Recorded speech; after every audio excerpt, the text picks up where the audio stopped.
Alright, gentlemen, we are now going to look at Disabled, which is again a poem of Wilfred Owen's that is set for study as part of our study for Module B, Close Study of Text.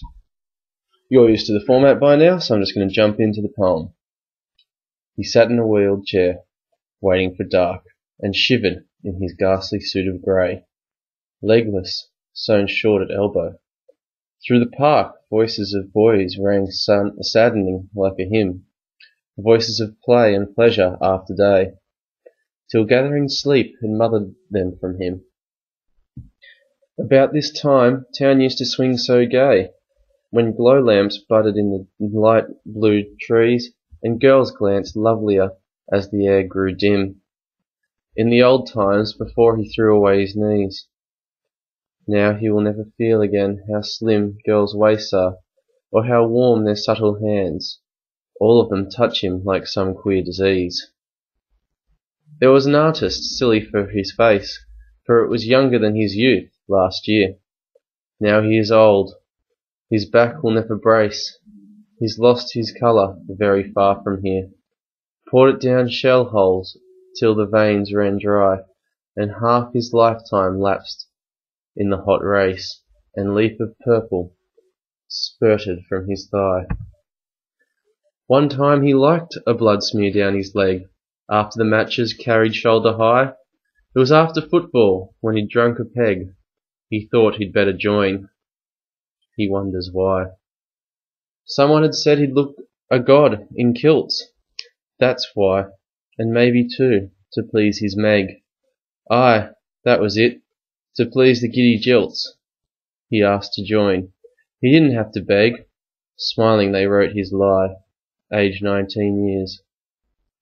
Germans he scarcely thought of, all their guilt, and Austria's did not move him. And no fears of fear came yet. He thought of jewelled hills, for daggers in plaid socks, of smart salutes and care of arms, and leave and pay arrears, espèce de corps, and hints for young recruits. And soon he was drafted out with drums and cheers. Some cheered him home, but not as crowds cheer goal. Only a solemn man who brought him fruits thanked him, then inquired about his soul. Now he will spend a few sick years in institutions, and do what things the rules consider wise, and take whatever pity they may dole. Tonight he noticed how the women's eyes passed from him to the strong men that were whole. How cold and late is it? Why don't they come? And put him to bed? Why don't they come? Alright, so the poem deals with a soldier that has returned with horrific injuries. The first stanza shows the condition of the man. The second stanza is all about the life he once had. The third stanza looks at how his good looks have passed him and the effects of the war, so it links the past and the present. Stanza 4 is all about the reasons he enlisted and the ceremony attached to all that. Stanza 5 contrasts those celebrations he received when leaving compared to the reaction he received when he returned. So some did cheer him, yes, but not as many as cheer a goal in football. The final stanza shows the future of the soldier and his dependence on others. The themes here are the price of war, the horror of war, the pity of war, and the reality of war. Now something I want you to do, guys, as we look through this poem together, is look at the rhyming structure here, okay? Look at the rhyming scheme that Owen has employed. So the first bit. The poem opens with this he. Alright, so this anonymous pronoun could be anyone. We see sat, shivered, and waiting. Right, yes, they're all verbs, but they're all static in their nature, showing his inability to do anything on his own. And in fact, in this point in the poem, he is sitting in the park. Ghastly suit of grey is an example of alliteration, which adds to the pitiful image of the man, okay? He's not in this smart suit of, say, a different colour, he's in this ghastly suit of this grey, dreary colour that adds to this depressing image that we're getting. So legless, sawn, short, at elbow refers not only to the suit, but the man himself. He's lost his legs in the war and part of his arm, okay, from the elbow down. You got the repetition of voices of here, which highlights what the man has lost and contrasts that with the life of others. Saddening like a hymn is obviously a simile, and show how the man is affected by the music. It contrasts this hymn-like music, which is holy music, again a biblical reference, to this man's state. Till gathering sleep had mothered them from him, shows that when he's asleep, he escapes this. And Owen has employed the technique personification here to show that sleep is actually caring. Alright, so here we've got Swing So Gay and Light Blue Trees.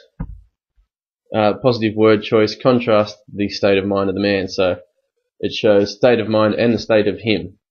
Okay, not just his mental state, but his physical state as well. We've also got an example of alliteration, again owing to the oral nature of the poem. And we've got this metaphor here. Oh no, we've got the hyphen, sorry. So those first three lines are all positive. Okay, they're talking about how awesome this town used to be, how, girls were there, how the town swung so gay. Obviously not the meaning we have attached to that word now, guys. You know the other meaning that this poem is referring to. We've got this hyphen. Okay, I have made that a different colour, and unfortunately the line's a little bit out, but that's cool. It signals a change in tone.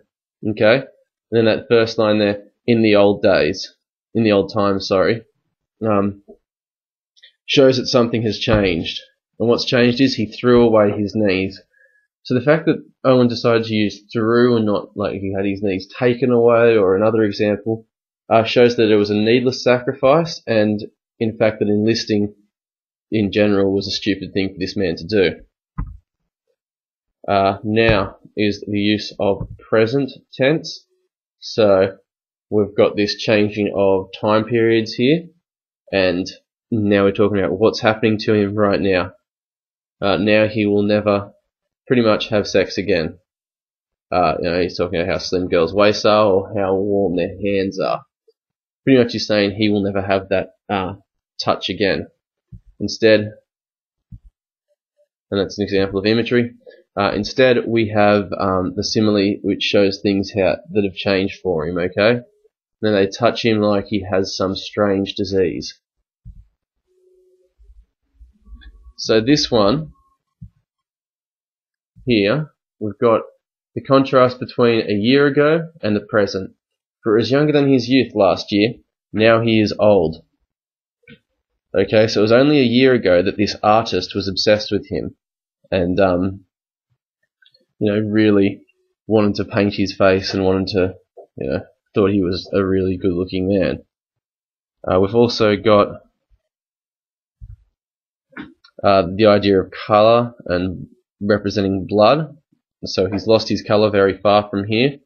So that's the physical distance of where the war took place compared to his home. And then we've got the description of what happened to it. He fought it down shell holes till the veins ran dry. Half his lifetime lapsed is an example of war imagery. War imagery and metaphor, is used in that previous line. The one I was just referring to is an example of hyperbole. As I said earlier, it's only a year that's passed, but we are seeing that the lasting effects on the war, and that's the point that Owen is making here. He's used hyperbole to show that the war is going to have this effect on this man forever. So this part of the poem shows the reasons for joining, which includes impressing his girlfriend, the uniform, holidays, and the pay. Okay, impressing his girlfriend is to please his Meg, and the uniform, holidays, and pay is over in the next slide that I'll get to. So it's ironic that the soldier is being presented as a war hero and now cannot walk.